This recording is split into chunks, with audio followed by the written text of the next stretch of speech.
Sa mga mainit na balita ngayong tanghali,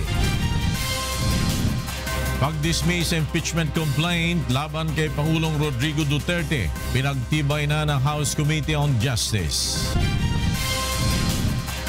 Pagliliti sa kasong graft ni dating Senador Jingo Estrada at Janet Lim Napoles, kaugnay ng pork barrel scam, sisimulan na ng Sandigang Bayan sa Setyembre. Police woman na kasamang nahuli ng isang Abu Sayyaf member sa police checkpoint sa Bohol, pinakakasuhan na ng PNP Internal Affairs Service. Pangulong Duterte, bibiyahe na sa Russia para sa ilang araw na pagbisita. Ilang kasunduan sa defense, security at trade relations ng dalawang bansa isusulong sa kanyang pulong sa Russian leaders. AFP Cavaliers sa DOJ Justice Boosters na naig sa kanilang mga katunggali sa pagsisimula ng UNTV Cup Executive Face-Off Games. At superstar Miss Nora Honor, itinuturing na pinakamagandang regalo ang bumubuting kondisyon ng inoperahan niyang lalamunan sa kanyang 64th birthday celebration. Magandang tanghali. Inaprubahan na ng House Committee on Justice ang report sa pagdidismiss sa impeachment complaint laban kay Pangulong Rodrigo Duterte. Nasa telepono si Joyce Balancio para sa detalye ng ulat na yan. Joyce. Magandang tanghali sa iyo, Flor. Dadalhin na nga sa plenaryo ng Kamara ang committee report ng House Committee on Justice patukol sa pagdidismiss sa impeachment complaint laban kay President Rodrigo Duterte na inihain ni Magdalo Party List Representative Gary Alejano noong May 9. Sa pagdinig ng komite kanina, Flor, na pinumunuan ni Congressman Reynaldo Umali, walang miyembro ng komite yung tumutol sa nilalaman ng committee report kaya't agad naman ito na aprubahan. Sa nasabing report, ipinagtitibay ng komite na pasado ang impeachment complaint sa form pero hindi ito sufisyente sa substance o sustansya. Gate kasi naman kongresista Flor, wala umanong personal knowledge si Congressman Alejano sa kanyang alegasyon ng betrayal of public trust, bribery, culpable violation of the Constitution, graft and corruption at iba pang high crimes laban sa Pangulo. Dahil dito, Flor, nare-rekomenda na ng komite na kunin na o i-adopt na nga ng plenaryo ng Kamara ang nasabing committee report. Pag dumating na ito, Flor, sa plenaryo ng Kamara, maaaring i-aproba kagad ng mga kongresista yung report or i-override ito ng at least one-third ng mga kongresista para maipagpatuloy pa rin ang impeachment proceeding laban sa Pangulo. Base sa rules na impeachment proceeding, Floor, hindi maaaring masampahan muli ng panibagong reklamo ang Pangulo sa loob ng isang taon o katumbas yan ng hanggang sa May 9, 2018. Floor? Joyce Balancio, nagulat mula sa House of Representatives. Handa ang Senate Blue Ribbon Committee na muling buksan ang investigasyon kaugnay ng pork barrel scam. Sinabi ni Blue Ribbon Committee Chair Senator Richard Gordon, ito ay kung may lalabas na bagong mga ebidensya. Lumabas ang mga spekulasyon na bubuksang muli ang pork barrel scam investigation matapos na mapawalang sala ang PDAP scam mastermind na si Janet Lim Napoles sa kasong serious illegal detention. Ayon kay Gordon, kung magkakaroon ng re-investigation sa PDAP scam, maaaring ipatawag ang mga taong nabanggit sa Special Audit Report ng Commission on Audit. Ang mga taong ito ay nabanggit rin ni Napoles pero hindi nakasama sa mga inimbestigahan.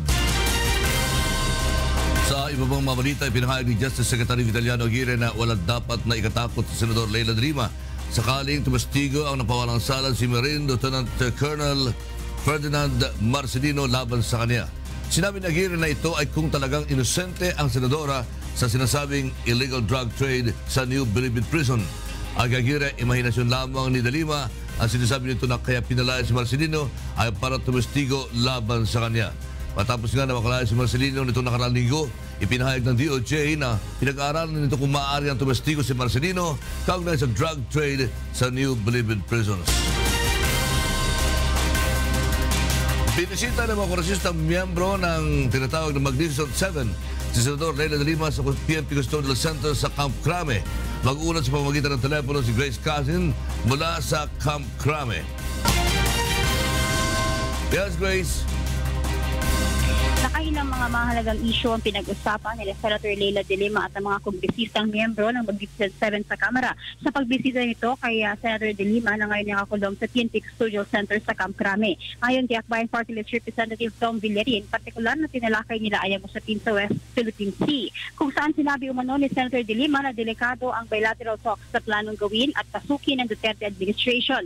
Dapat daw panindigan ng pamahalaan ang pagkapanalo ng bansa sa UN Arbitral Tribunal na ang Pilipinas ang may exclusive sovereign rights sa pinag-aagawang West Philippine Sea o West China Sea. Samantala, umaasa din daw ang senadora na tutulungan siya ni Senator Coco Pimentel na pagbigyan sa kanyang hiling na makadalo sa mga importanteng pagdinig at botohan sa Senado. Kabilang sa mga kongresistang dumalaw ngayong araw kay Senator de Lima ay sina Albaya 1st District Representative Ed Lagman, Magdalo Party List Representative Gary Alejano, Samar 1st District Representative Raul Daza, Ifugao Lone District Representative Teddy Bagilat, Capiz 1st District Representative Emmanuel Bilones, Caloocan 2nd District Representative Egay Erize at Akbayan Party List Representative Tom Villarin. Ayon sa kanila, maayos naman ang kondisyon ng senadora, subalit kapansin-pansin na pumayat ito. Lakay?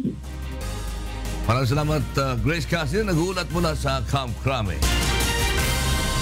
Inamin ni Pangulong Rodrigo Duterte na nagbanta ang China ng makikipaggera ito sakaling igiit ng Pilipinas ang karapatan sa South China Sea o West Philippine Sea. May report si Janice Inhente. Minsan ang iginiit ni Pangulong Rodrigo Duterte sa China ang karapatan sa pinag-aagawang teritoryo, ang South China Sea o West Philippine Sea. Ito ang inihayag ng Pangulo sa kanyang talumpati sa Philippine Coast Guard Auxiliary 33rd National Convention na ginanap sa Davao City noong Biyernes. Sinabi umano niya kay Chinese President Xi Jinping na maaaring magsagawa ng oil drill ang Pilipinas sa lugar dahil suportado ito ng arbitral ruling. Pinag-awayan natin, akin to. Sabi mo, iyo yan. Eh sabi ko, atin to, I've drilled the oil. So, please do not do that because that is ours. That is according to you. But I have the arbitral, yes, but ours is historical, yours is legal, of recent memory. Matatandaang nagkaroon ng bilateral talks sina Pangulong Duterte at Chinese President Xi Jinping sa China sa sidelines ng Belt and Road Cooperation Forum noong nakaraang linggo. Ngunit nagbabala umano ang China na kung igigiit ng Pilipinas ang karapatan sa pinag-aagawang teritoryo, posibleng magdeklara ito ng gyera o digmaan. Sinabi ko talaga harap-harapan. That is ours and we intend to drill oil there. Sagot sa akin, well, we are friends. We do not want to quarrel with you. We want to maintain the present warm relationship. But if you force the issue, we'll go to war. Ano pa bang sabihin ko?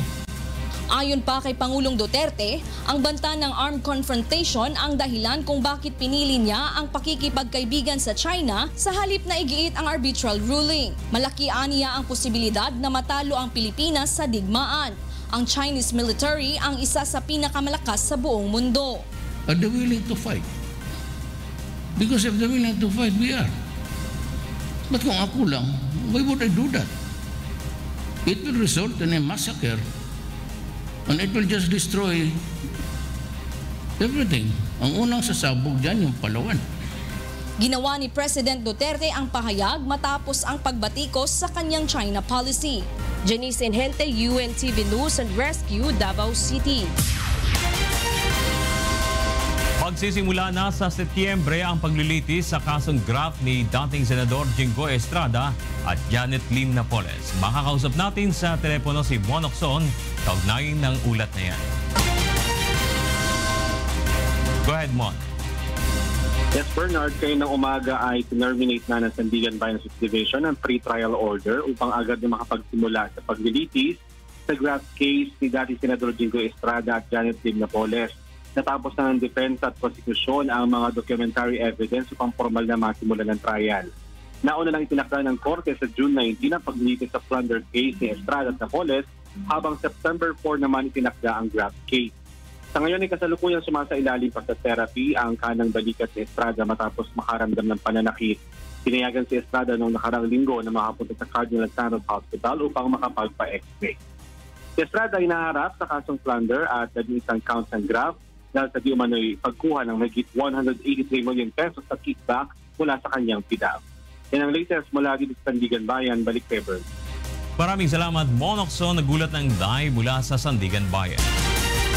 Ipinagutos ni Pangulong Rodrigo Duterte ang reorganization ng Cabinet Cluster Committee. Nakapaloob ito sa Executive Order No. 24 na kanya nilagdaan noong May 16. Sa ilalim nito, magkakaroon ng Participatory Governance Cluster na magbibigay daan sa pakikilahok ng mga mamamayan sa tinatawag na government process na pamumunuan ng bagong talagang DILG Secretary General Eduardo Año. Magkakaroon na rin ng infrastructure cluster na tututok sa mga programang pang-infrastruktura ng pamahalaan na pamumunuan ni DPWH Secretary Mark Villar. Kabilang din sa cabinet cluster ang Human Development and Poverty Reduction, Security, Justice and Peace, Climate Change, Adaptation and Mitigation, and Disaster Risk Reduction and Economic Development. Isa na namang dating sundalo ang binigyan ng pwesto ni Pangulong Rodrigo Duterte sa ilalim ng kanyang administrasyon. Ayon kay Executive Secretary Salvador Mediardea, pamumunuan ni retired Brigadier General Danilo Lim ang Metro Manila Development Authority o MMDA, habang mananatili naman General Manager ng ahensya si Tomas Orbos. Si Lim ay dating Deputy Commissioner for Intelligence ng Bureau of Customs sa ilalim ng Administrasyong Aquino mula 2011 hanggang 2013. Nasangkot din siya sa tangkang kudeta laban kina dating Pangulong Corazon Aquino at Gloria Macapagal Arroyo. Ipinahayag ng Malacanang na wala pa ito natatanggap na rekomendasyon mula sa AFP Board of Generals kung sino ang papalit kay General Año na itinalagang DILG Secretary. May report si Mirasol Abogadil. Sa 2 ng Hunyo nakatakdang bumaba sa pwesto bilang AFP Chief of Staff si General Eduardo Año.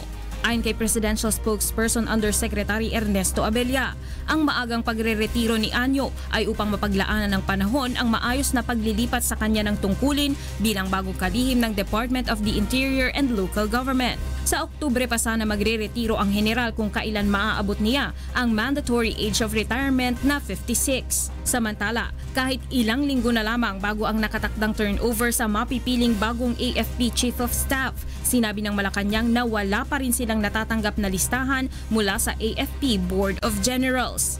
Ang naturang grupo ang magre-rekomenda ng posibleng pumalit sa mababakanting pwesto ni Año. Magre-recommend kami ng at least 3 names, and then the President will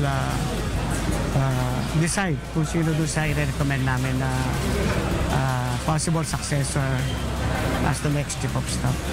Samantala, sa oras na manungkulan na bilang kalihim ng DILG, sinabi ni Año na tututukan niya ang war on drugs ng Administrasyong Duterte. Una na rin itong sinabi na muling pag-aaralan ang operational plan ng Philippine National Police laban sa iligal na droga. We'll find of many ways how we can defeat the war on drugs without, using and following the rule of law. Mirasol Abogadil, UNTV News and Rescue, Philippines. Inaasahang lalagdaan na ni Pangulong Rodrigo Duterte ang batas sa 10-year passport validity, kaya din ang batas laban sa mga ospital na tatanggihan ng mga taong nangailangan ng medical attention. Nasa linya ng telepono si Nel Maribuhok para sa detalye ng ulat na yan. Nel. Lakay matapos nga maaprubahan sa Bicameral Conference Committee ang panukalang amyenda sa ilang probisyon ng Philippine Passport Act of 1996. Partikular na ang pagpapalawig ng validity ng passport mula 5 hanggang 10 taon. Inaasahan ng mga mambabatas na agad na itong malalagdaan bilang ganap na batas ni Pangulong Rodrigo Duterte. Ayon sa Vice Chairman ng Senate Committee on Foreign Relations, Senator Cynthia Villar, isa ito sa mga priority bills ng administrasyon na inaasahang agad na maaprubahan bilang ganap na batas. Samantala ngayong linggo bago mag-adjourn ng sesyon ng Kongreso, ay isa sa pinal na rin ang BICAM report para sa panukalang mas mahigpit na parusa laban sa mga ospital na tumatanggi sa mga pasyente dahil sa paghingi muna ng deposito o pangunang bayad. Sa ilalim ng panukala, kung mapatutunayang nagpapatupad ng naturang pulisiya ang mga ospital o medical clinic, maaari na magmulta ang may-ari o opisyal ng establishmento ng mula 500,000 piso hanggang 1,000,000 piso at makulong ng mula 4 hanggang 6 na taon. Sa June 3 ang sinidi adjournment ng sesyon ng Kongreso. Lakay? Maraming salamat, Nel Maribuhok, nag-uulat mula sa Pasay City. Ipinanukala ni Pangulong Rodrigo Duterte ang pagpapatupad ng mas mahigpit na regulasyon sa mga nagtitinda ng baril sa buong bansa. Layunin nito na hindi mapunta ang mga armas sa mga rebelde, kriminal at terorista. May report si Janice Inhente. Dapat na magpatupad ng mas mahigpit na purchase procedure ang mga nagtitinda ng baril sa bansa ayon kay Pangulong Rodrigo Duterte. Ito ay upang maiwasan na mapunta sa kamay ng mga rebelde, kriminal at mga terorista ang mga armas. Ginawa ng presidente ang pahayag sa Defense and Sporting Arms Show ng Association of Firearms and Ammunition Dealer of the Philippines Incorporated noong Biyernes ng gabi sa Davao City. Kaya naman nais ni Pangulong Duterte na rebesahin ang mga regulasyon sa firearms and ammunition trading sa bansa. We have to revise some of the rules here, not to make it hard for you to make money, but to protect first and foremost the Republic of the Philippines. Ayon sa Pangulo, kakausapin niya si incoming Department of Interior and Local Government Secretary Eduardo Anyo tungkol sa pagrebisa sa mga regulasyon. That I will no longer allow yung mga tindahan to sell bullets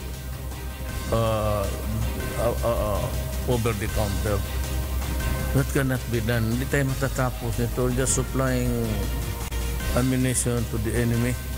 Nais din ni Pangulong Duterte na pagbawalan na ang mga security personnel na nagbabantay sa mga mining areas at banana plantation na magdala ng matataas na kalibre ng baril. Dahil madalas aniyang napupunta ang mga armas sa mga rebelde kapag hinaharas ang mga ito.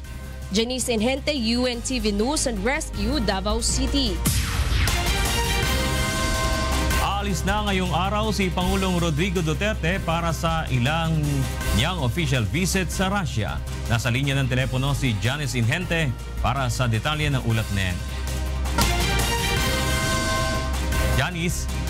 Yes, Bernard, ngayong hapon ay nakatakdang umalis si Pangulong Rodrigo Duterte at kanyang delegasyon mula sa Davao City patungong Russia sa imbitasyon ni Russian President Vladimir Putin. Ayon sa Department of Foreign Affairs, maraming kasunduan ang nakatakdang lagdaan sa pagbisita ng Pangulo, kabilang dito ang Defense Cooperation, Military and Technical Cooperation, Treaty on Legal Mutual Assistance in Criminal Matters, Treaty on Extradition at MOUU Cooperation on Security sa pagitan ng National Security Councils ng dalawang bansa. Habang nasa Moscow ay magkakaroon rin ng bilateral talks si Pangulong Duterte kay President Putin na hiwalay sa pagkikipagpulong ito kay Prime Minister Dmitry Medvedev. Una nang sinabi ng Pangulo na nais nitong bumili ng mga modernong armas sa Russia dahil sa alok nito na mas murang halaga. Sa huling araw ng pagbisita ng Pangulo ay kakamustahin naman niya ang kalagayan ng ating mga kababayan na nagtatrabaho sa bansang Russia. Bernard, tatagal ang official visit ng Pangulo sa Russia mula May 22 hanggang May 2016. Bernard? Maraming salamat, Janice Inhente, nagulat ng live mula sa Davao City. Susunod. Police Superintendent Maria Cristina Nobleza na naarestong kasama ang isang miyembro ng Abu Sayyaf sa Bohol, pinakakasuhan na ng PNP. Grupong Piston muling nagsagawa ng protesta kontra Jeepney Modernization Plan. At ilang bahagi ng Las Piñas City, 12 oras na mawawala ng tubig simula mamayang gabi.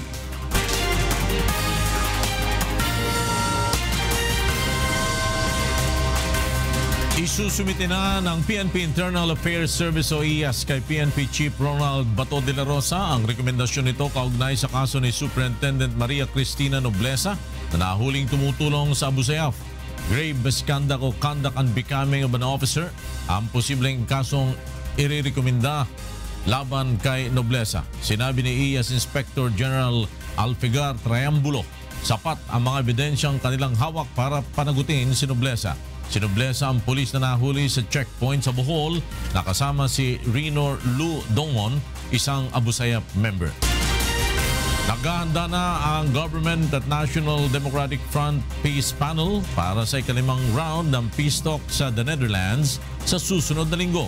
Makakausap natin sa telepono si Rosalie Cos kaugnay ng balitang yan. Rosalie.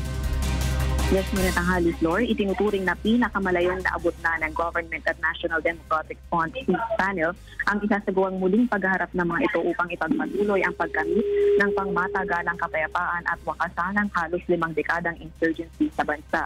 Ang 5th round ng peace talks ay isasagawa sa May 27 hanggang June 1 sa the Netherlands. Kapwa naghahanda na ang magkabilang panig sa muling paghaharap ng mga ito sa susunod na linggo. Dito inaasahang talakayin ang Comprehensive Agreement on Social and Economic Reforms o CASER.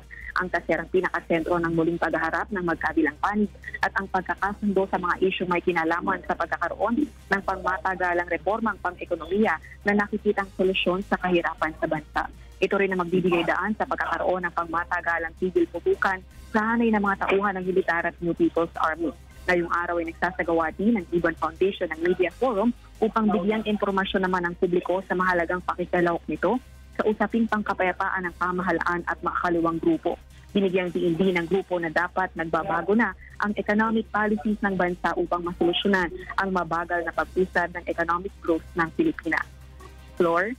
Rosalie Cos nagulat mula sa Quezon City. 11 miyembro ng New People's Army o NPA ang sumuko kahapon sa Armed Forces of the Philippines Joint Task Force Central sa Midtungok Village. Senator Ninoy Aquino, Sultan Kudarat. Itinanover din ng mga sumukong NPA ang 8 high-power rifles na M16, M1 Garand at AK-47. Patuloy namang hinikayat ng AFP at lokal government units ang mga miyembro ng makakaliwang grupo na magbalik loob sa pamahalaan. Isasagawa mamayang hapon sa Pasay City ang oath-taking ng mga nakapasa sa 2016 bar exams. Nasa linya ng telepono si Roderick Mendoza para sa detalye ng ulat na yan. Roderick.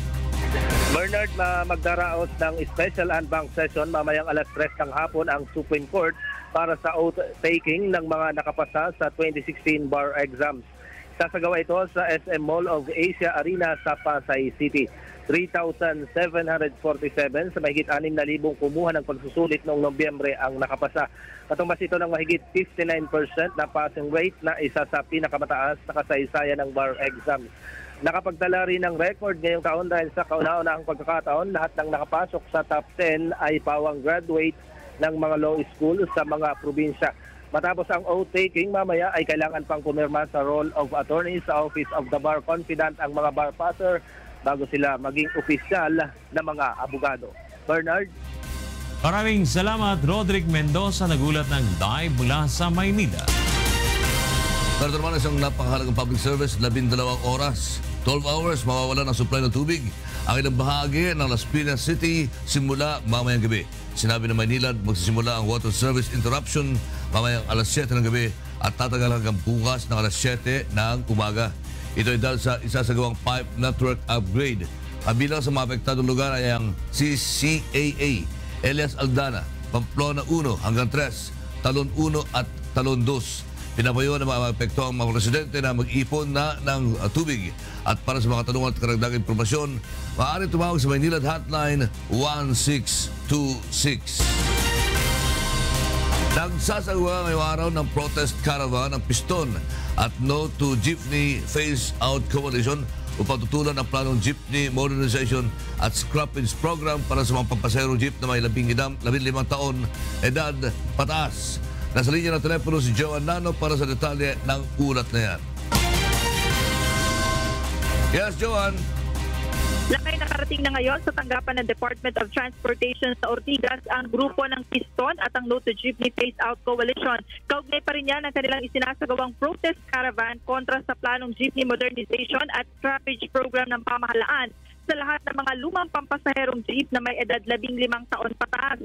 Layon pa rin ang protesta na ipakita sa pamahalaan ang kanilang matinding pagtutol dito sa planong jeepney modernization at scrappage program na nila'y pahira para sa daang libong mga jeepney driver at operator sa bansa. Ayon nga sa grupo, isa itong maituturing na anti-poor program, lalo't maraming mga tsuper at operator ang walang kakayanan na makabili ng moderno o hybrid na mga jeep na planong ipalit ng pamahalaan na umano'y nagkakahalaga ng 1.4 hanggang 1.6 million pesos ang kada unit.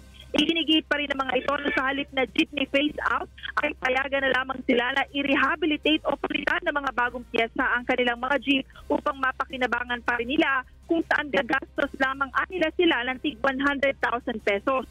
Bukod dito sa Metro Manila, nakikiisa rin sa kilos protesta ang grupo mula sa mga probinsya, kasama na dyan ang Isabela, Pampanga, Laguna, Albay, Iloilo at Cebu. Sa ngayon ay hindi pa rin naisa sa pinal ng LTFRB ang planong jeepney modernization program, subalit inaasahang mailalabas ito kasabay ng tinatapos na omnibus franchising program na target naman na makumpleto sa katapusan ng Mayo. Una nang sinabi ng LTFRB na plano nilang ipatupad ang jeepney scrappage program bago matapos ang taong 2017 kung saan babaklasin ang mga parte ng mga lumang jeep para nga matiyak na hindi na ito muling ipapasada ng mga driver. Tiniyak naman ng LTFRB na mayroon na silang mga naka-standby na truck at private buses para naman umayuda doon sa mga pasahero na posibleng ma-stranded. Pero paglilinaw naman ng Piston, itong kanilang isinasagawang protesta ngayon ay isang protest caravan lamang at hindi naman tigil pasada. Kaya naman meron pa rin mga jeep na bumabiyahe para magsakay ng kanilang mga pasahero. Sa mga oras na ito, narito tayo ngayon sa MMDA traffic base at nakamonitor nga ang mga opisyal ng LTFRB para makita yung sitwasyon sa iba't ibang mga lugar at tignan kung meron ngang mga pasahero na posibleng ma-stranded. Kaugnay pa rin nitong protest caravan. Takay? Maraming salamat, Joan Nano, nagulat mula sa Makati City. Muling magpapatupad ng dagdag sa presyo ng mga produktong petrolyo ang ilang kumpanya ng langis ngayong linggo. Sa pagtaya ng oil industry players, posibleng tumaas ng 60 hanggang 70 centavos ang presyo ng bawat litro ng gasolina. 50 hanggang 60 sentimos naman ang maaring idagdag sa presyo sa bawat litro ng diesel at 70 hanggang 80 sentimos naman sa kerosene. Noong nakaraang linggo, nagpatupad ng price increase sa gasolina ang ilang kumpanya ng langis. Wala namang naging paggalaw sa presyo ng diesel at kerosene.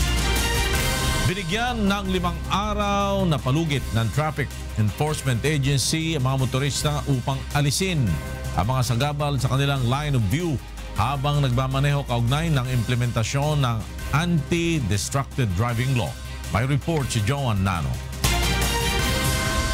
5 araw na palugit ang ibinigay ng mga Traffic Law Enforcement Agency sa mga motorista upang tanggalin lahat ng mga dekorasyon sa kanilang mga sasakyan na nakaharang sa line of view ng driver kapag ito ay nagmamaneho.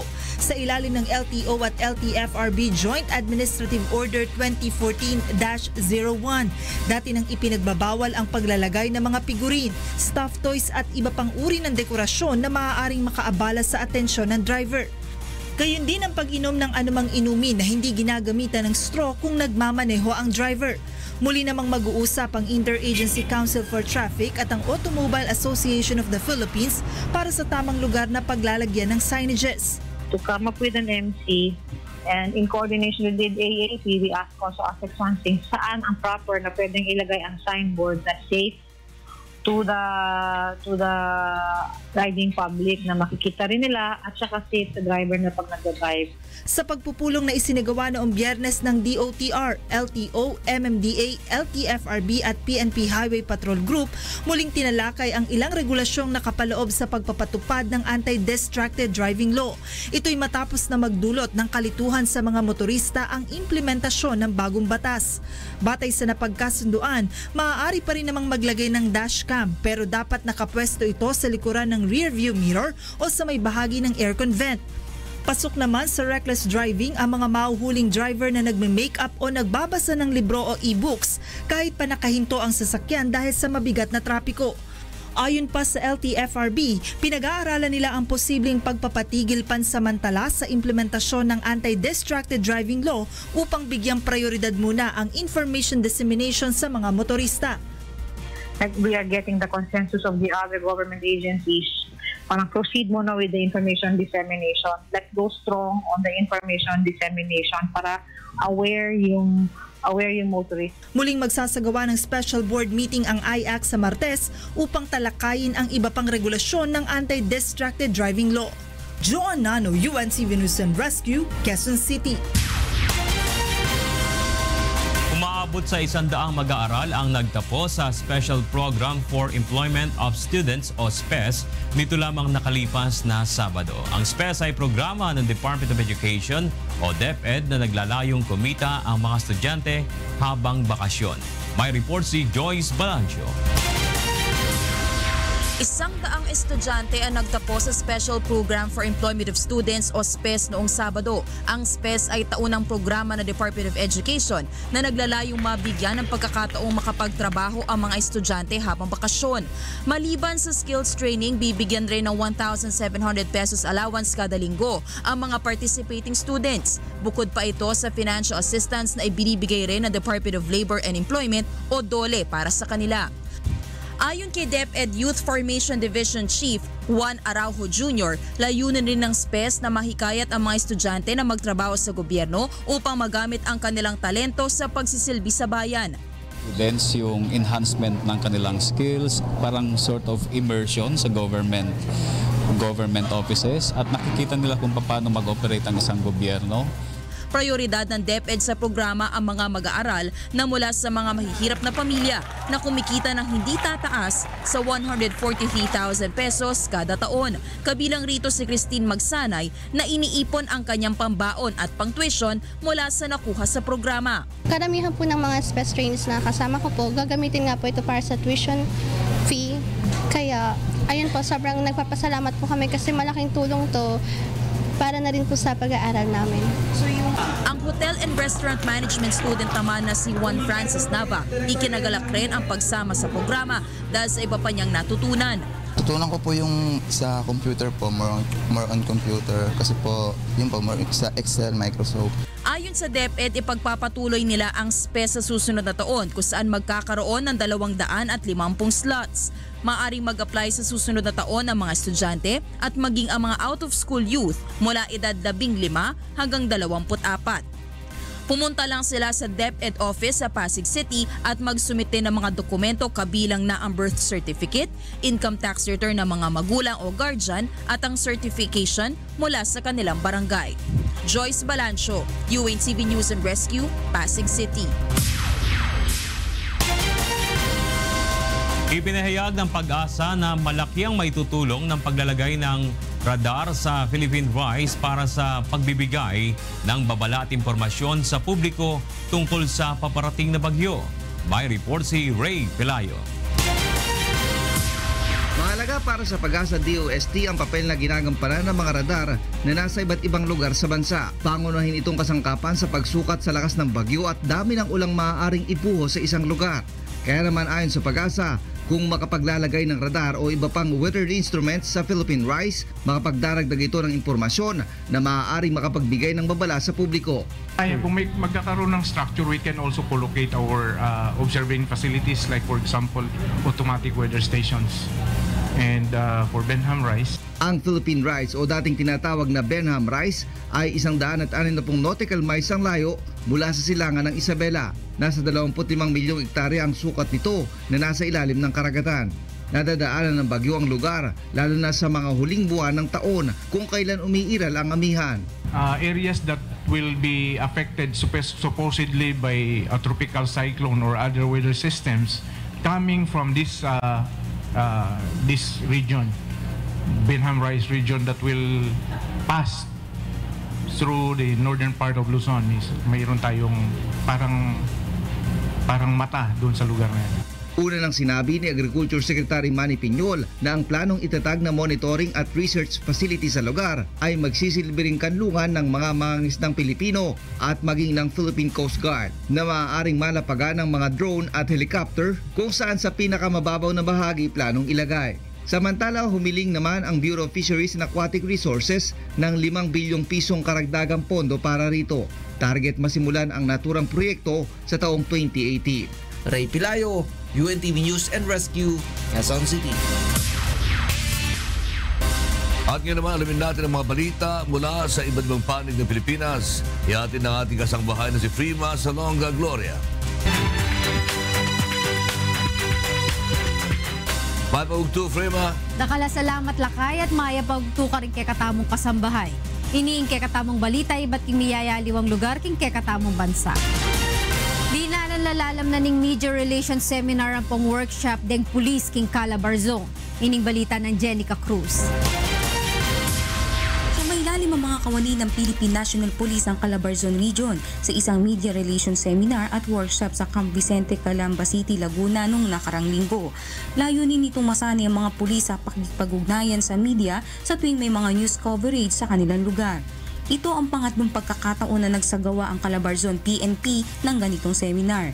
Ngunit sa pagkakataong ito ay imbitado ang mga media groups para sa actual interaction. Ito yung continuing equipping natin sa ating mga hepe para maging effective sila sa kanilang ginagawa. Kasi minsan maraming activity yung ating mga kapulisan. Sa pamamagitan nila nito ay may iwasan ng pagkalat ng maling impormasyon. Ito ay dahil direktang magmumula sa mga police officials ang mga detalye sa isang insidente. Ang akala nila lahat ng information confidential lahat. Meron naman may information na pwedeng initially ibibigay na kagad sa ating mga kababayan. Jenica Cruz, UNTV News and Rescue, Rizal. Amielang 80 scholarship grant para kareng kalulong estudyanteng bisang mag-aral abugas siya ang medisina ing lokal na gobyerno na ning Davao City. Ining report ng Dayan Ventura. Ipirmahan na ni Mayor Sara Duterte Carpio ug mga leader sa 5 ka kolehiyo ug universidad sa syudad sa Davao ang Memorandum of Agreement para sa Law ug Med School Scholarship Program sa lungsod. Tumong sa maong programa nga makatagagigayon ng mga kabus nga gusto makahuman sa kursong abugasya ug medisina. Schools, no, ang ato ang scholarship includes tuition, miscellaneous ug book allowance. 80 ka mga estudyante ang mamahimong benepisyaryo sa scholarship, 40 sa abugasya ug 40 usab sa medisina. So hopefully makakuha ta og new lawyers and doctors na graduates that will serve our communities dire sa Davao. Mugikan sa 5 ka eskwelahan ang rekomendasyon apan naa gihapon sa lokal nga panggamhanan ang katapusang desisyon kung kinsa ang mga tagan og scholarship. Dayan Ventura, UNTV News and Rescue, Davao City.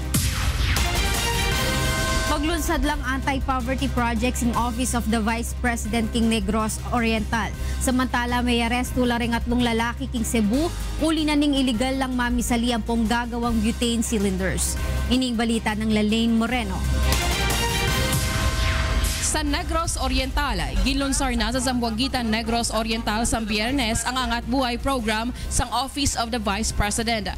Tuyo sini nga matagaan solusyon ng mga problema sa pasilidad, istruktura, malnutrisyon, edukasyon kag iban pa sa mga pigado nga lugar pamaagi sa bulig sang gobyerno kag pribado nga sektor. At hanapan ng mga partners. Hanapan ng mga partners na makakatulong, hindi para palitan yung tulong ng gobyerno pero makadagdag.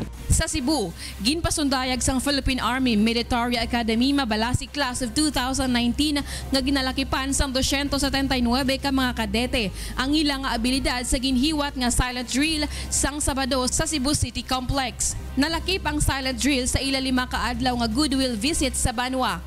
And this is to aid them, tulungan sila para dun sa pagpili nila ng kung anong service yung sasalihan nila.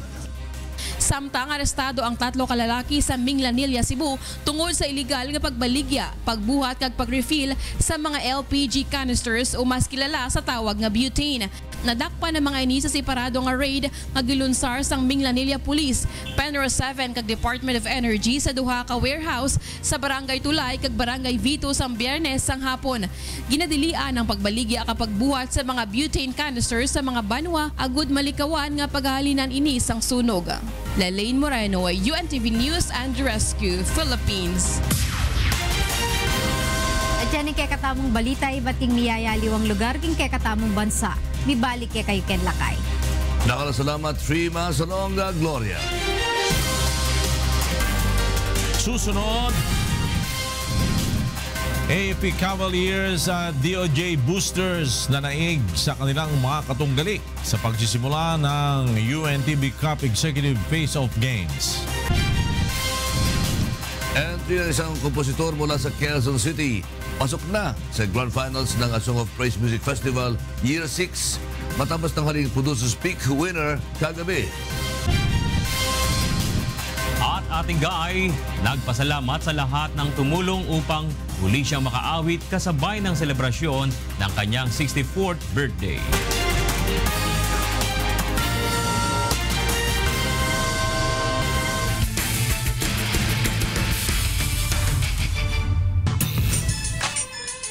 Nagsimula na kahapon ang pinakaabangang off-season tournament ng Liga ng mga Public Servant, ang UNTB Cup. Narito ang report ni Leslie Longboen.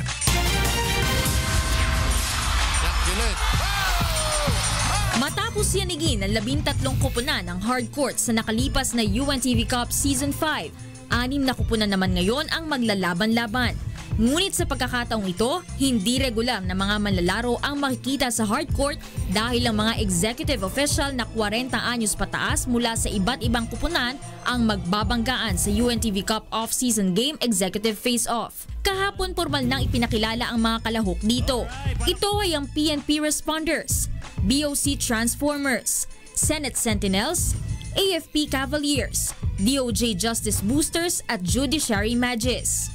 Well, napakaganda nito, no? This is one way of fostering camaraderie and of course unity and cooperation among the agencies of the government. Very busy po ang mga different offices ng government at ito po ang pinakamagandang venue for us to mingle, to bond, to see each other and to talk with each other, lalo ng mga public servant. Kanya-kanya namang cheer ang audience sa kanilang mga paboritong kupunan.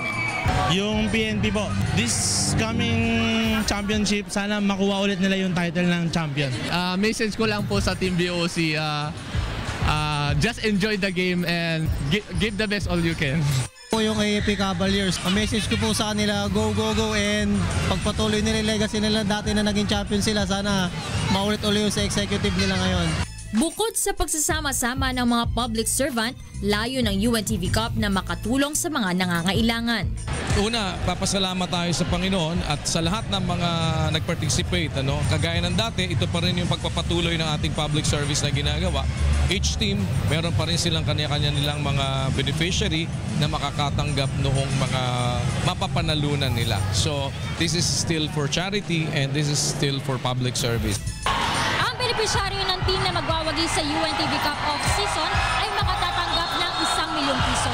Bukod pa rito, makakakuha rin ng 1 milyong piso ang samahan ng mga dating profesional na basketballista ng Pilipinas Foundation. Leslie Longboen, UNTV News and Rescue, Pasig City. Samantala, nagwagi ang AFP Cavaliers at DOJ Boosters kontra Senate Sentinels at Judiciary Mages sa pagsisimula nga kahapon ng UNTB Cup Executive Face-Off. May report si Bernard Dadis. Pinataob ng AFP Cavaliers ang Senate Sentinels sa pagsisimula ng UNTB Cup Off-Season Executive Face-Off sa Pasig City Sports Center kahapon sa score na 88-69. Kontrolado ng Senate team mula first hanggang third quarter sa pangunguna ni Senator Joel Villanueva. Abante ang mga senador ng 6 na puntos sa first quarter, 18-12. Umakyat sa 7 puntos sa second quarter, 37-30. Nanatiling abante ang Sentinels hanggang sa third quarter, 57-50. Dalawang beses pang lumamang ng 12 puntos ang Senate sa last 2 minutes ng first quarter at sa unang 3 minuto ng third quarter.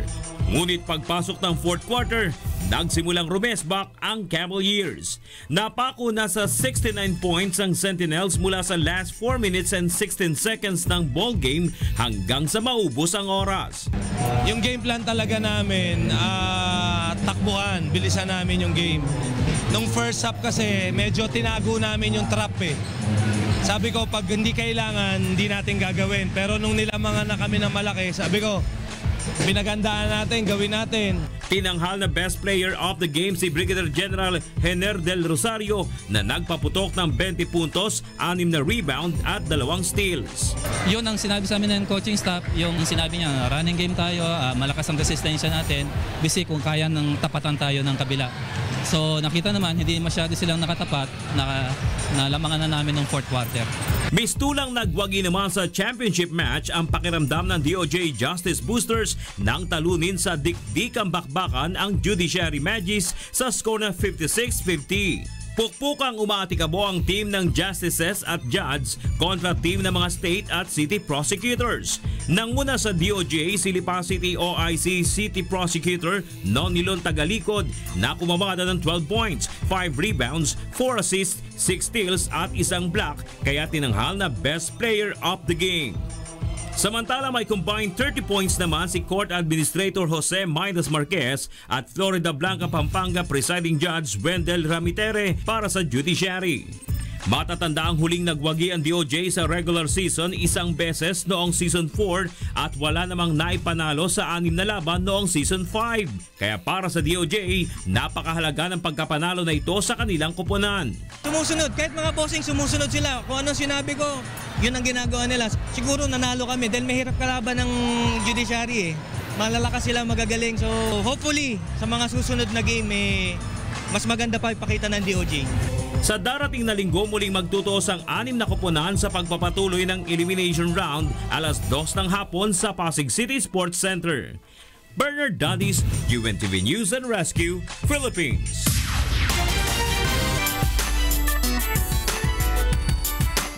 Ipinagdiwang kahapon ni superstar Miss Nora Honor ang kanyang ika-64 na karawan. Ay kaya itinuturing niya sa napakagandang regalo ang unti-unting pagbuti ng kondisyon ng kanyang lalamunan na susi upang makabalik na siya sa kanyang singing career. Narito ang unat ni Mon Hoxon. Mabuti nang malaman nila na minsan isang gamo-gamo ang hindi natakot humarap sa agila. Mula sa pelikulang minsan isang gamo-gamo. Pearly shells from the ocean, shining in the sun, covering the shore.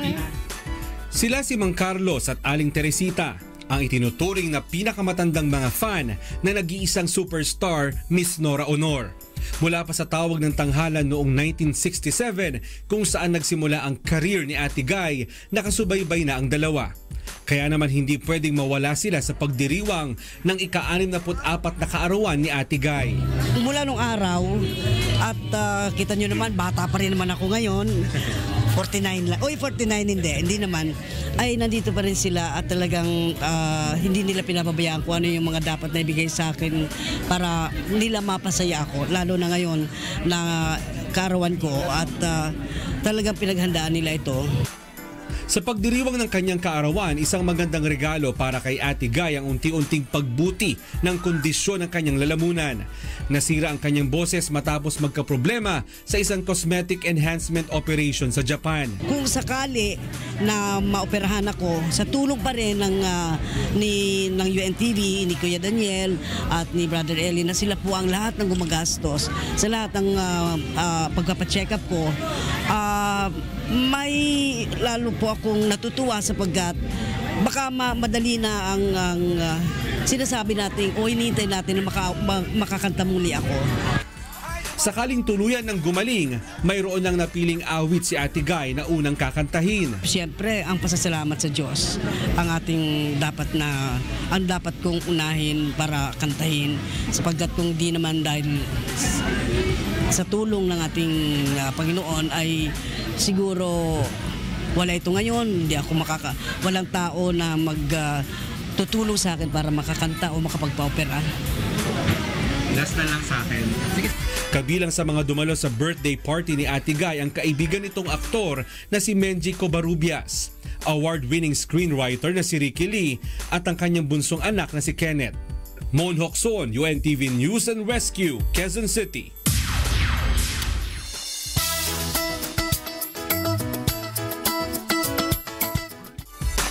Nabigyang muli na ang pagkakataon na makasama sa Grand Finals Night ang ng Song of Praise Music Festival Year 6 ang likhang awit ng kompositor mula sa Quezon City matapos manalo kagabi sa ASO Producers Peak Edition.